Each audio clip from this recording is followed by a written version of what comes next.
Hello everyone, स्वागत है आपको मेरे चैनल में फिर से। मैं आपके सामने फिर से एक नया सफ़रनामा लेके आ गई हूँ। इस बार हमारा सफ़र है नॉर्थ बंगाल के लिए, मतलब वेस्ट बंगाल के नॉर्थ में जो दार्जिलिंग है उसके ही बहुत पास हम जा रहे थे। ये देखिए, हम टैक्सी पकड़कर कोलकाता स्टेशन के तरफ जा रहे थे।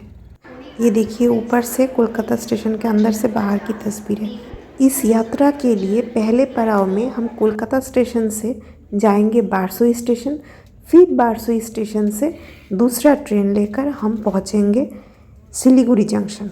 2 महीने पहले ही टिकट करने के बावजूद हमें डायरेक्ट टिकट नहीं मिल पाया हावड़ा या कोलकाता स्टेशन से एनजेपी या सिलीगुड़ी जंक्शन का, उसी लिए हमने ब्रेक जर्नी की। ये देखिए, हमारा ट्रेन ऑलरेडी रफ्तार पकड़ चुका था। ये दमदम जंक्शन से हमारा ट्रेन गुजरता हुआ।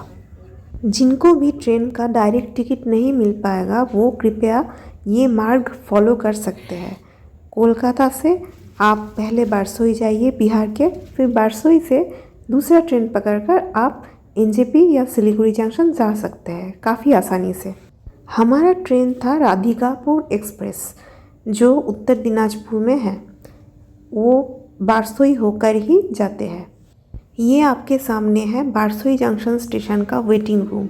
ये एसी है, फुल एसी है, आपको कोई दिक्कत नहीं होगा। आप आसानी से वेट कर सकते हैं। 1-2 घंटे वेट करने के साथ ही आपको कनेक्टिंग ट्रेन भी मिल जाएगा, या फिर आप किसी भी ट्रेन के जनरल बॉगी में कर जा सकते हैं।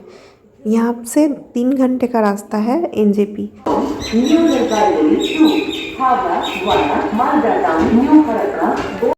ये देखिए, हमारे सामने हमारा ट्रेन आ रहा था, सिलीगुड़ी टाउन इंटरसिटी एक्सप्रेस।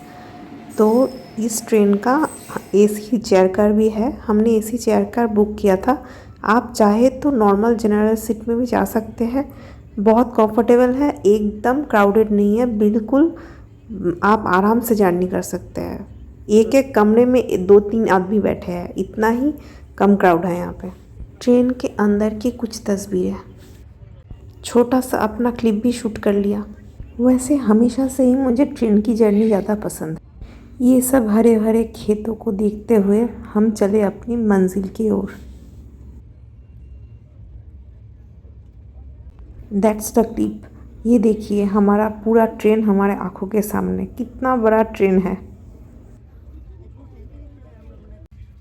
अगर आपको डायरेक्ट ट्रेन नहीं मिलेगा तो आप बिल्कुल इस रूट से आ सकते हैं। आपका खर्चा भी बहुत कम पड़ेगा। पर कोलकाता से अगर आप एनजेपी बस में करके आएंगे तो आपका खर्चा बहुत ज़्यादा होगा, और बस में आपका बाथरूम का फैसिलिटी नहीं रहता है। तो मेरे लिए बस बिल्कुल अच्छा नहीं है, मुझे प्रॉब्लम है। ये देखिए, आपके सामने कितने चाय की बागान दिखने को मिल रहा है, एक के बाद दूसरा बगीचा। आप इतना मन मोहित हो रहा है। हमारे देश में कितना कुछ है देखने को, मतलब एक पूरा ज़िंदगी भी बहुत कम पड़े। ये शायद किशनगंज स्टेशन है। मतलब ये देखिए, ट्रेन के अंदर का भी शूट किया है मैंने। ये चेयर कट था। किसी को घूमने का लत लग जाएगा ना, तो सबसे बड़ा लत यही है। बाकी सारे लत से आप मुक्ति पा लेंगे, पर इस लत से मुक्ति पाना असंभव है। सिलीगुड़ी जंक्शन स्टेशन में उतरने के बाद हमारा ट्रेन, सबको अपने हिसाब से घूमते रहना चाहिए। एक पूरा दुनिया भगवान ने दिया है, तो उसे देखने का भी पूरा हक हमें बनता है। हाँ, हम अपने हिसाब से घूमेंगे। सबके लिए दुनिया घूमना संभव नहीं है, पर जितना घूमना संभव है उतना हमें ज़रूर देखना चाहिए। बहुत दूर सब एफोर्ड नहीं कर पाएंगे, उतना दूर जाने की ज़रूरत भी नहीं है, पर अपने घर से थोड़ा पास भी, नज़दीक भी, जैसा हो घूमते रहना चाहिए। और हर बार कुछ नया जगह में जाना चाहिए, नए नए लोगों से बात करना चाहिए। ये अगर आप मतलब कोई भी अगर ये करेगा ना, तो मतलब अंदर से बहुत अच्छा सुकून मिलता है। ये सिर्फ एक इंसान के लिए नहीं है, ये सबके लिए ही है। हम जा रहे थे सिलीगुड़ी से 10 माइल बस्ती की तरफ, जो धोत्रे के काफ़ी नज़दीक है। मैं कुछ भी नहीं देख पा रही, इतना खूबसूरत सीन है, मुझे इतना नींद आ रहा है, मैं क्या बोलूं।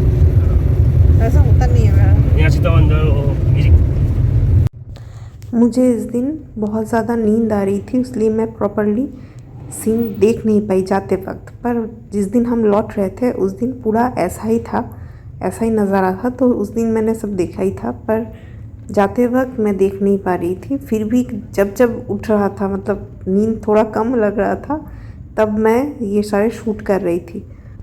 ये रास्ता अपने आप में ही रहस्यमयी है। आप इस रास्ते में अगर गाड़ी से रुककर खड़े होकर इन पाइन के जो जंगल में घुसेंगे ना, तो आपको मतलब बहुत अच्छा लगेगा, कुछ अलग ही फील होगा। जो लोग पहाड़ या प्रकृति से प्रेम करते हैं तो उनको मेरा बात बहुत आसानी से समझ में आएगा। सिलीगुड़ी से 12 बजे निकलकर हम पहुंच गए 4 बजे। डिस्टेंस था 100 किलोमीटर। ये है दोपहर का लंच और ये रात का डिनर। पहाड़ में होम स्टे में खाने का स्वाद कुछ अलग ही होता है, मतलब उस क्या कहना है उसका। ये है हमारा होम स्टे जिसका नाम है 10 माइल बस्ती तृष्णा होम स्टे। ये सिंगालीला फॉरेस्ट के अंदर है।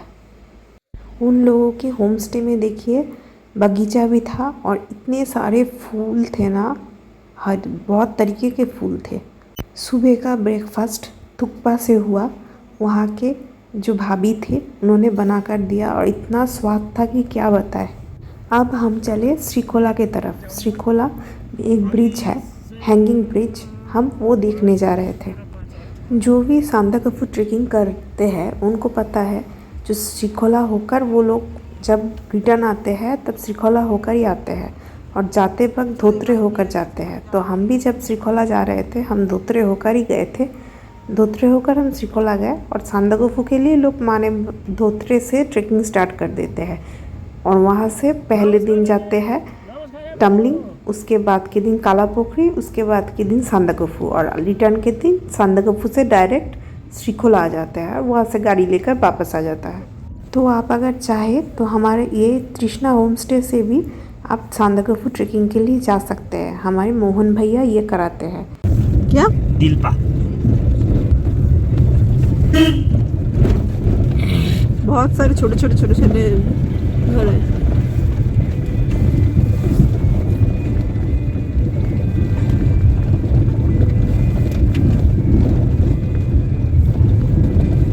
इस जगह का नाम क्या है? इस जगह का सर, इस जगह का पाल्मा जो है। यहाँ पर ही बैंक है बोल रहे थे ना? बैंक नहीं, एटीएम एटीएम भी नहीं है, वो नीचे लोधुमा। तो मोहन भैया का फ़ोन नंबर मैं डिस्क्रिप्शन बॉक्स में दे दूँगी और हमारे ड्राइवर दादा शेर बहादुर जी, उनका नंबर भी मैं दे दूँगी। हम हमारे ड्राइवर दादा के साथ बात करते हुए आगे बढ़ते हैं। इसका नाम हट्टा है, छोटा हट्टा बड़ा। यहाँ से जाना पड़ेगा। अब तो हम तो ऊपर तो चढ़ के फिर ऊपर जाना ये कौन सी जगह? दार्जिलिंग? बांसबोटे। आटा ये जगह का नाम हट्टा बोलता है, छोटा हट्टा। इसका जगह जहाँ पर ऊपर था ना, ऊपर का नाम बोलता है बड़ा हट्टा, उस जगह का नाम बोलता है बांसबोटे बाजार। आज हाट लगते हैं वो। और उस जगह बोलता है लिंगचेबुंग। उसका नीचे फिर ये देखिए हम रिम्बिक के बहुत करीब पहुंच चुके थे। बहुत ही खूबसूरती से सजाया गया एक गांव है। रिम्बिक है। रिम्बिक का चेक पोस्ट पीछे है, जो मैं दिखाऊंगी नहीं क्योंकि चेक पोस्ट दिखाना मना है। ये देखिए इतने सारे खूबसूरत फूल है। श्रीखोला है ये, श्रीखोला का हैंगिंग ब्रिज ये रहा। ये थोड़ा थोड़ा हिल भी रहा है, तो मैं महसूस कर पा रही हूँ। श्रीखोला में यही देखने का जगह है, ये हैंगिंग ब्रिज से सामने का नदी और उसका आवाज़, पानी का बहने का आवाज़। ये सारे होम स्टे है श्रीखोला में रहने के लिए। ये जो मैं चल रही हूँ, ये ब्रिज थोड़ा सा हिल रहा है। इस तरफ दूसरा ब्रिज है गाड़ी के जाने के लिए। श्रीखोला का ये हैंगिंग ब्रिज बहुत अच्छा लग रहा था देखने में। मैं तो ब्रिज के ऊपर ही बैठी थी बहुत देर तक, मतलब ब्रिज के ऊपर ही बैठ गई मैं। वो जो पीछे आपको नज़र आ रहा है वो भी होम स्टे ही है।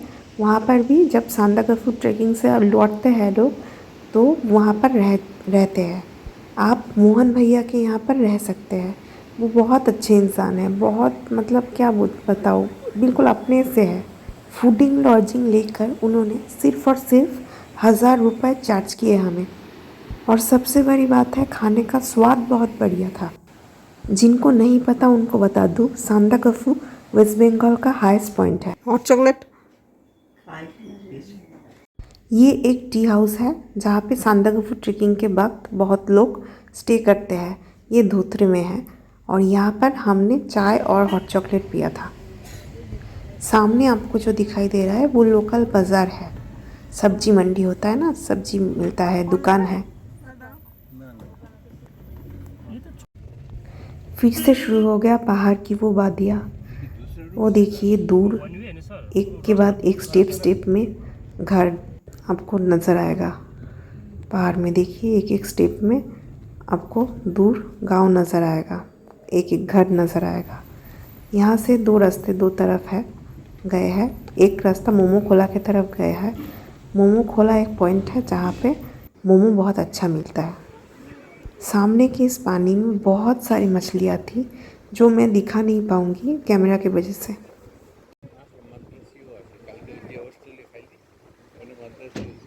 ये मोमो खोला में मोमो खाते हुए हम उस जगह के बिल्कुल नज़दीक एक ब्रिज है, जिस ब्रिज से होते हुए हमें जाना है अपने जगह है जहाँ पर जिसको मोमो पॉइंट कहते हैं। उस मोमो पॉइंट के यहाँ पर वो पीछे देख रहे हैं ना, वहाँ पर मोमोज का सेल होता है। तो उस दुकान से मोमो खाने के बाद यहाँ पर बैठे हैं। नदी है, नदी के किनारे पत्थर पर बैठे हुए हैं। अपने आप में एक साइड सीन जैसा है और नदी में बहुत सारे मछली है। यहाँ पे नदी के किनारे बहुत देर तक मैं बैठी थी। पत्थर के बीच से पानी गुजरता हुआ और वो भी एक पत्थर दूसरे पत्थर को भेद करते हुए। तो ये देखने में बहुत अच्छा मुझे लग रहा था। मैं इसलिए बहुत देर तक पत्थर के ऊपर ही बैठी थी। और ये देखिए उसके पास कितने खूबसूरत छोटे छोटे फूल, और ये है सफ़ेद गुलाब जो मुझे बहुत पसंद है। ये दोपहर का लंच है हमारा तृष्णा होमस्टे में ही। दोपहर के लंच के बाद हम थोड़ा नीचे उतरे थे घूमने। मतलब हमारे होमस्टे के नीचे सीढ़ियों से नीचे कुछ देर तक आए, फिर ऐसा एक नज़ारा था वो देखने के लिए उतरे थे कि क्या है उस तरफ क्या है।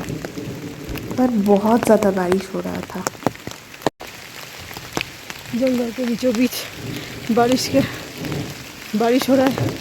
उसके बीच उन सीढ़ियों से ऊपर उठ रहे हैं हम लोग। होमस्टे के बिल्कुल करीब है। ये देखिए मेरे सामने अपने हाथ में छतरी लिए हुए माँ। अगले वीडियो में दूसरा पार्ट लेकर आऊँगी। धन्यवाद।